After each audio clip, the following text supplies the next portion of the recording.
Ici, la voix de l'Amérique.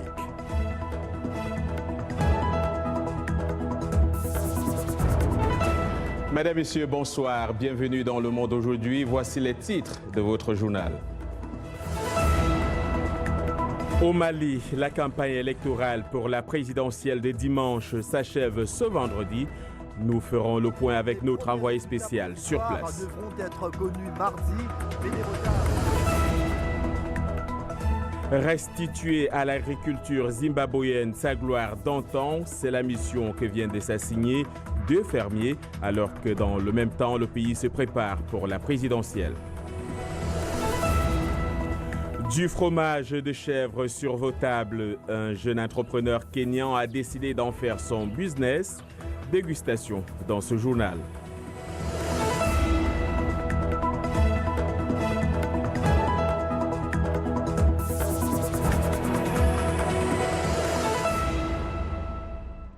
Une fois encore, bonsoir. La campagne électorale malienne s'achève ce vendredi. L'élection présidentielle est prévue pour dimanche 29 juillet. 24 candidats, dont le président Ibrahim Boubacar Keïta et une femme, Madame Diaye Djeneba Kanté, briguent la magistrature suprême. Parmi les enjeux, l'insécurité dans le nord du pays et les violences intercommunautaires dans le centre. 30 000 membres des forces de sécurité seront déployés pour sécuriser donc ce scrutin. De Bamako, le reportage de Jacques Aristide, envoyé spécial de VOA Afrique. C'est une campagne jugée terne qui se termine ce vendredi soir. Les Bamakois vaquent à leurs occupations habituelles, des activités ralenties par les sempiternels embouteillages. Nous sommes ici à la place Cannes ACI 2000 où sont installés les quartiers généraux de plusieurs candidats, des candidats en nombre de 24 dont une femme qui tente de mettre les bouchées doubles pour séduire l'électorat en cette dernière ligne droite.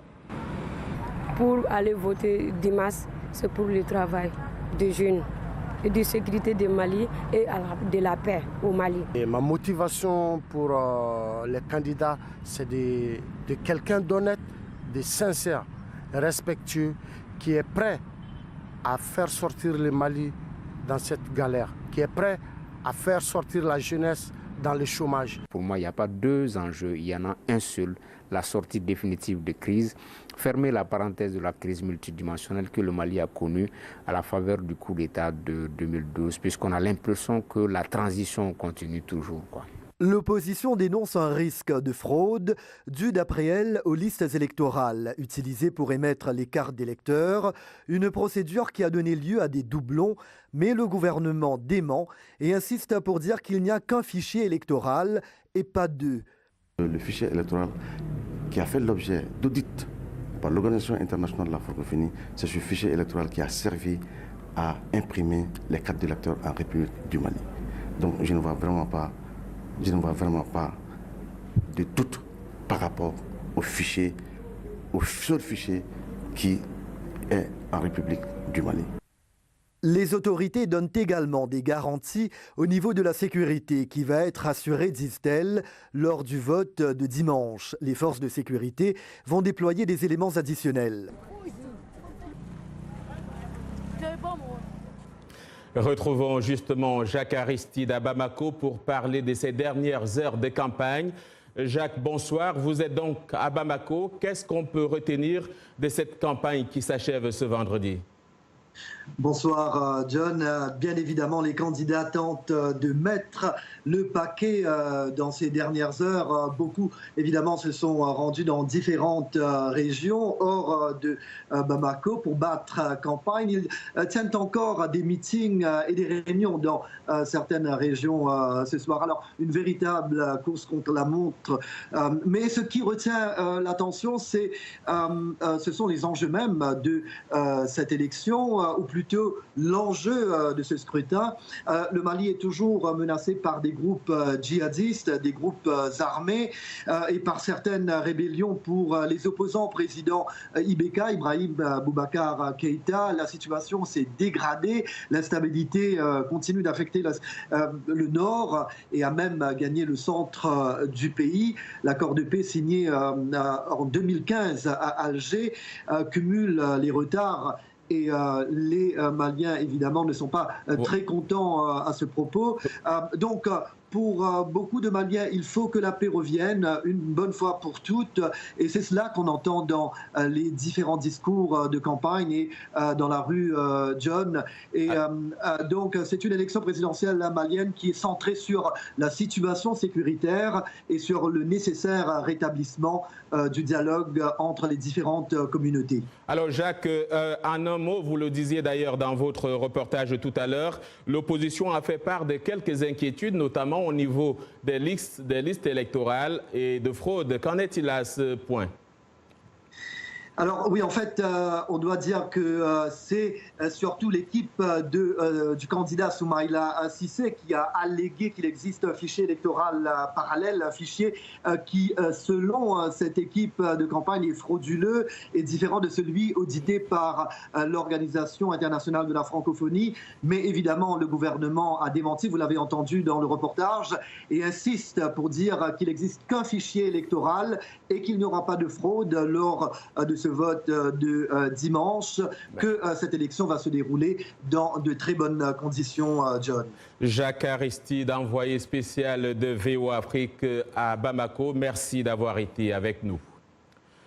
Au Zimbabwe, la bataille pour la présidentielle s'intensifie. On est toujours là en politique. Les choses semblent se concentrer entre les deux principaux rivaux de cette course, à savoir le président Emmerson Mnangagwa de la ZANU-PF et le leader de l'opposition Nelson Chamisa du MDC, le mouvement pour un changement démocratique. Les détails dans ce reportage de Paul Ndio. Il y a 2 ans, à Arcturus, village situé à 32 km à l'est d'Harare, un fermier noir a vu un blanc se faire chasser de ses terres par un groupe d'hommes violents. Aujourd'hui, les deux fermiers travaillent ensemble, une aubaine pour le secteur agricole zimbabwéen complètement en ruine. Vous savez, lorsque nous avons commencé, et c'est peut-être ce qui rend notre partenariat si unique, il était mal vu de collaborer avec un fermier blanc, en particulier un ancien exploitant de ferme commerciale. Il y avait une animosité, un sentiment inutile auquel les nouvelles dispositions vont nous permettre de faire face avec honnêteté et nous rendre compte qu'on a besoin les uns des autres. Noir et blanc, nous devons aller de l'avant. Gary Choco a acheté ses terres à Arcturus il y a plus de 20 ans.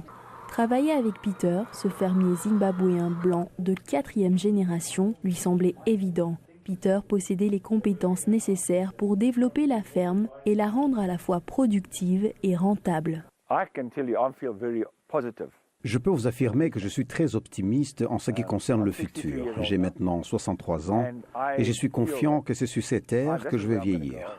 Gary et moi, nous pensons tous les deux que nous allons vieillir ici ensemble. Nous voulons faire de cette ferme un modèle. Grâce à sa rencontre avec Gary, Peter a à nouveau foi en l'avenir. Et pour Gary, c'est le destin qui les a réunis. Voilà l'agriculture au Zimbabwe toujours qui semblait prendre du pas sur la politique. Mais on revient en politique donc pour parler de cette bataille pour la présidentielle qui s'intensifie. Les choses semblent se concentrer, on le disait, entre les deux principaux rivaux de cette course, à savoir le président Emmerson Mnangagwa de la ZANU-PF et le leader de l'opposition Nelson Chamisa du MDC, le mouvement pour un changement démocratique. Voici les détails dans ce reportage de Paul Ndio. Nous devons avoir des leaders responsables, avoir des leaders transparents. Nous avons besoin de leaders qui soient concentrés et engagés envers la justice sociale et l'économie pour nous tous. Nous sommes nés dans une économie difficile et nous espérons qu'après avoir voté le 30, que les choses vont s'améliorer au Zimbabwe, parce que nous espérons un meilleur avenir pour nous-mêmes. Le président Mnangagwa a articulé sa vision pour ce pays. Il s'est exprimé depuis qu'il a repris le gouvernement et nous constatons déjà la mise en œuvre de certaines des promesses qu'il a faites aux gens et nous voulons rester sur cette même lignée. Il a été corrompu. Je veux dire, il a été dans le gouvernement pendant les 38 dernières années. Alors quel nouveau changement peut-il apporter alors qu'il a échoué à apporter du changement pendant ces 38 ans ? En Côte d'Ivoire, la Cour suprême a cassé le jugement, d'acquittement dont avait bénéficié en 2017 l'ex-première dame Simone Gbagbo au terme de son procès à l'assises pour crimes contre l'humanité pendant la crise post-électorale. L'information a été annoncée ce vendredi par l'un de ses avocats.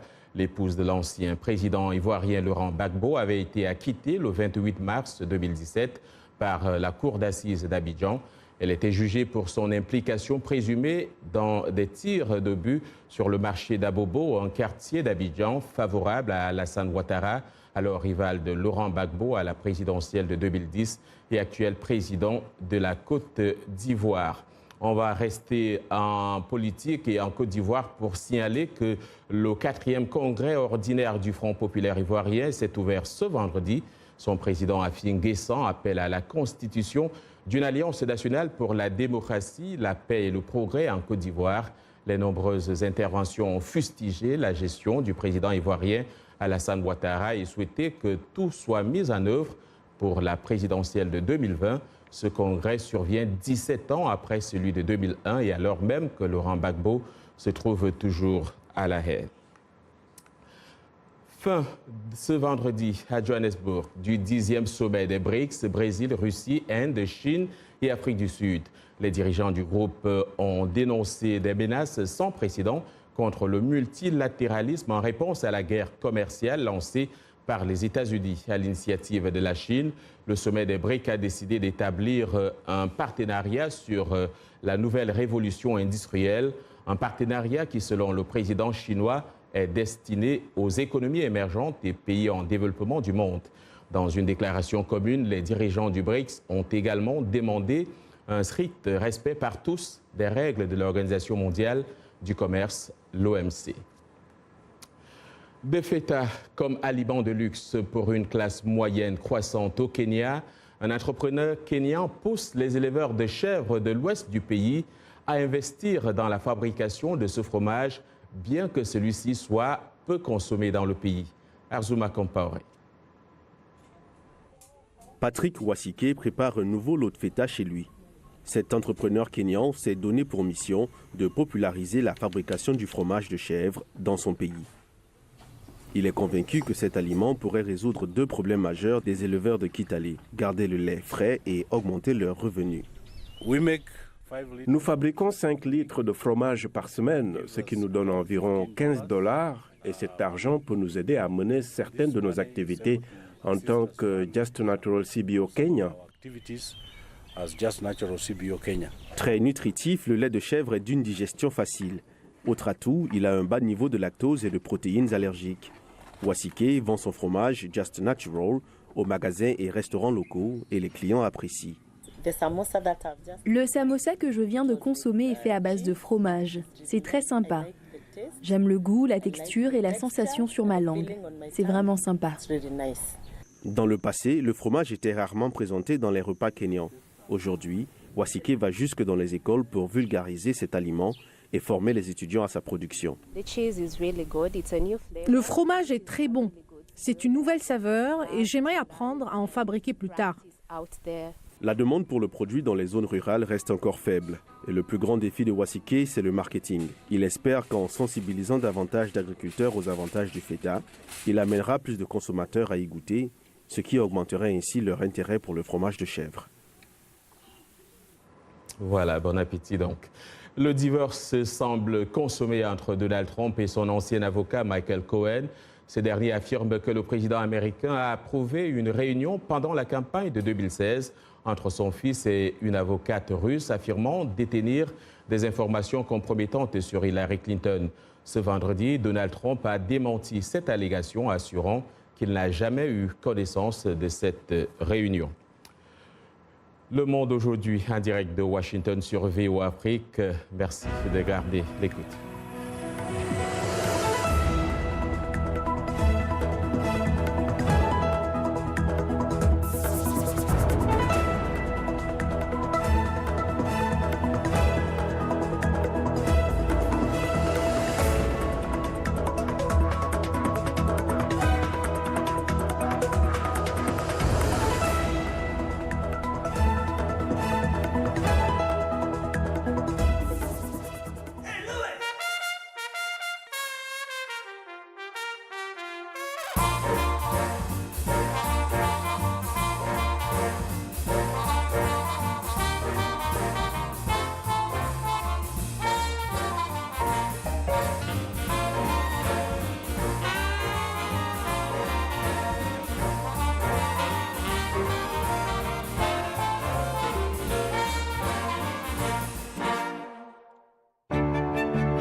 Le Monde aujourd'hui en direct de Washington sur VOA Afrique. Voici les titres de cette seconde partie.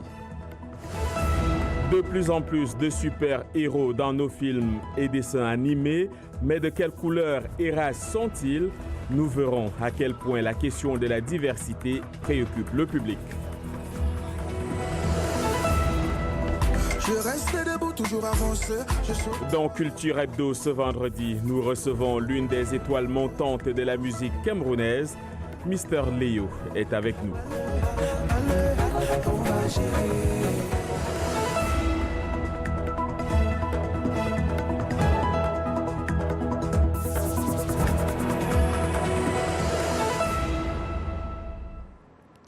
La série Titan ne va débarquer sur vos écrans qu'à la fin de cette année et pourtant, avant même que le public n'ait eu l'occasion de la voir, l'une des actrices, l'américaine d'origine sénégalaise, Anna Diop, pour ne pas la nommer, et qui joue le rôle de Starfire dans cette série, est déjà victime d'attaques racistes. Ces attaques trouveraient leur source dans le fait que dans la bande dessinée, Starfire est de couleur blanche.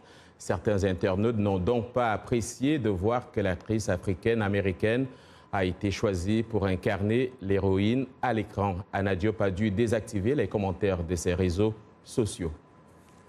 De la diversité, parlons-en. La culture populaire américaine connaît une plus grande diversité, mais les fans de films, bandes dessinées et jeux vidéo reconnaissent que des efforts restent à faire pour une représentation plus complète de la société. Notre correspondante Elisabeth Lee s'en est rendue compte à l'exposition Comic-Con en Californie. Le récit est de Lily Erling. Que ce soit dans les films, les bandes dessinées ou les jeux vidéo, les fans notent que la diversité devient rapidement la norme. Mais les bandes dessinées n'ont pas une histoire de diversité. Les super-héros des années 1930 et 40 étaient principalement des hommes et exclusivement des blancs. Les personnages afro-américains étaient toujours dessinés avec de grosses lèvres blanches, qui étaient vraiment horribles. Et les personnages asiatiques avaient une couleur de peau jaune et bizarre. Et donc, ils étaient généralement la menace. C'est dans les années 1960 que Black Panther est devenu le premier super-héros noir de l'univers Marvel. Aujourd'hui, dans les salles de cinéma, c'est un héros qui capture l'imagination des fans ici aux États-Unis. En fait, on l'a vu plusieurs fois le jour de la première parce que c'était tellement bien et on était vraiment heureux de voir des personnages avec lesquels on a des points communs. Reste à voir si les spectateurs en dehors des États-Unis ont le même rapport avec les nouveaux héros, surtout en Chine, le deuxième marché mondial de cinéma. Mais à juger par le succès récent du film de Marvel, Avengers Infinity War, les fans à travers le monde veulent voir plus de super-héros, peu importe la couleur de leur peau. Voilà, nous sommes donc sur Le Monde aujourd'hui. Dans Culture Hebdo ce vendredi, nous accueillons Mr. Léo. À ses côtés, Stanley Eno. Salut. Hey, salut. Merci d'être là. Mr. Léo, vous êtes, d'ailleurs comme Stanley, vous êtes ici en ce moment pour une série de concerts. Vous pouvez nous en dire un mot? Léo, nous sommes là pour le Made in Cameroon Music Festival. Donc toutes les comment on dit, the big names in Cameroon that you know, Magasco, Mr. Liu, Stanley Eno, Mings, et tous les autres, nous sommes là. It's just a way of, showing the world what Cameroon has got musically. So we decided to come together and, Voilà, donc vous êtes là pour une série de concerts dans le Festival de musique camerounaise. Je sais que de temps en temps, vous parlez français, on est diffusé en Afrique francophone. Alors, je reviens vers vous tout à l'heure, mais quand vous étiez jeune, on nous a dit que des gens se moquaient pratiquement de vous, disant que vous n'aviez pas une voix pour chanter. Et d'ici là, comment avez-vous fait pour devenir le Mr. Léo que vous êtes aujourd'hui? En fait, j'ai commencé à chanter dans la chorale. Tout à fait. C'est vrai que quand j'ai commencé, le but c'était pas de faire la musique, tu vois. C'était juste des jeunes qui aimaient chanter, tu vois. J'ai vu la chorale à l'école, j'ai décidé de la joindre aussi. Mais quand j'ai commencé, je ne savais pas du tout chanter. Et tous les autres membres chantaient déjà assez bien et tout ça. Donc beaucoup de fois, ça m'a découragé, quoi. Voilà. Donc c'est ce qui fait que les gens disaient ça, c'est parce que quand les autres chantent, ils chantent déjà bien. Oui. Mais moi, je ne chante pas bien. Je ne savais pas encore comment utiliser ma voix. Donc, tu pouvais voir, tu pouvais écouter, tu vois tout le monde savoir chante, que vous n'avez pas le talent de chanteur. Mais un qui en a et qui est à côté de vous, Stanley Eno, qu'est-ce que ça vous fait d'avoir des jeunes talents à côté de vous, comme Mr. Leo? Vous êtes dans le domaine depuis. Je veux dire que oui, ça fait un bout. J'ai commencé par les médias. Aujourd'hui, je fais partie de ces artistes qui représentent les Camerounais d'ici et d'ailleurs, et même la musique africaine désormais. Mais je veux dire qu'aujourd'hui, c'est une grosse chance qu'on a d'avoir des artistes comme Mr. Leo. D'ailleurs, nous sommes sur Washington avec Minx. Et nous avons également Magasco qui est là parce qu'on est là pour le Made in Cameroon Festival. C'est un grand événement qui se passera le 28 juillet à Downtown Silver Spring, dans la prestigieuse salle de Fillmore. Et c'est pour montrer que dans ce panafricanisme, il y a quand même des peuples qui ont une particularité. On a une musique qui est belle, dont on veut vendre notre musique qu'on monte. Et ce qui est spécial, c'est quoi? C'est que des jeunes artistes camerounais comme nous, on vient aux États-Unis pour faire un concert et pour récolter les fonds pour donner aux handicapés mentaux et aux personnes qui sont nécessiteuses. Donc vraiment, je veux dire que c'est quelque chose de bien. Et on est bien. Alors, Stanley Eno, on l'a vu en Côte d'Ivoire lors de la crise. On a vu comment les artistes s'étaient mobilisés pour donner un peu du leur dans la résolution. Le Cameroun vit une situation assez délicate en ce moment dans les zones anglophones, dont vous êtes d'ailleurs originaire. Quelle est la contribution des artistes comme vous? Je pense que la contribution des artistes comme nous, elle est bel et bien simple. C'est-à-dire que nous sommes un peuple, un chrétien à la base. Nous, on croit en un seul Dieu. Et ce qui se passe, parce que nous, on n'est pas des politiciens. Donc, ce que Mr. Leo fait, ce que je fais, c'est que nous, on reste en studio, on prie pour nos moments, on s'inspire, on fait des textes pour parler aux gens qui souffrent, parce qu'il y a de la souffrance partout. Donc nous, en tant que musiciens, tout ce qu'on peut faire, c'est de penser et apaiser le cœur du peuple avec nos belles mélodies. Et je pense que tout ira bien. Mr. Leo, un mot sur cette question anglophone et des chansons? Ouais, d'abord, je dis, nous ne sommes pas politiciens, d'abord. Oui. Donc ça, c'est vraiment sur le boulot des politiciens. Mais tout ce que nous, on peut faire en tant qu'un artiste, surtout, disons, par exemple, moi, j'ai quand même la voix, comme les autres artistes. On a des fans. Tout ce qu'on peut faire, c'est prier pour la paix. Voilà. C'est ce qu'on fait dès le début. Tu vois, on sort les titres chaque jour. On parle de ça sur les réseaux sociaux, radio, télé. Voilà. C'est tout ce qu'on peut faire. Mais le reste, ça reste. Avant de vous laisser et de laisser nos téléspectateurs, on va sur un extrait de votre chanson. Partout, partout, partout. Je reste debout, toujours avancé, je saute pas les pas. T'as tombé, déconné, merde, moi j'en ai marre. Je viens viser, la balle a décollé. Nobody stop, nobody turn me my limo to kill. Batman I come when I did it. Me and my guys shut it down, I say let them know. Voilà. Mr. Leo, Stanley Eno, merci d'être venu. On vous souhaite un bon séjour aux États-Unis. Merci beaucoup. Merci. Cela dit, on reste avec la culture. Le festival annuel de Taïferdoud, petit village berbère d'Algérie, a rassemblé des centaines d'artistes, écrivains et universitaires locaux et étrangers pour une semaine d'échanges culturels. Abdourahmane Dia. Le festival annuel de musique et d'art de la province de Tizi Ouzou, à l'est d'Alger, a été lancé en 2014. Son objectif, stimuler l'activité dans la région après la guerre civile qui a fait quelques 200 000 morts. La migration était un thème important cette année. C'est de montrer surtout aux gens que la crise des réfugiés, c'est pas quelque chose de nouveau. C'est aussi une crise qui existe dans plein de coins sur la planète. Et surtout de sensibiliser les gens au fait que chacun de nous et chacune de nous peut se retrouver réfugié un jour. L'événement a attiré des milliers de visiteurs de la Kabylie et d'autres régions et séduit le public par son originalité. J'ai l'habitude de participer à des festivals, mais là c'est complètement différent parce que tout est un peu improvisé. Voilà, on découvre à la fois le pays, l'accueil des gens et un autre type de festival.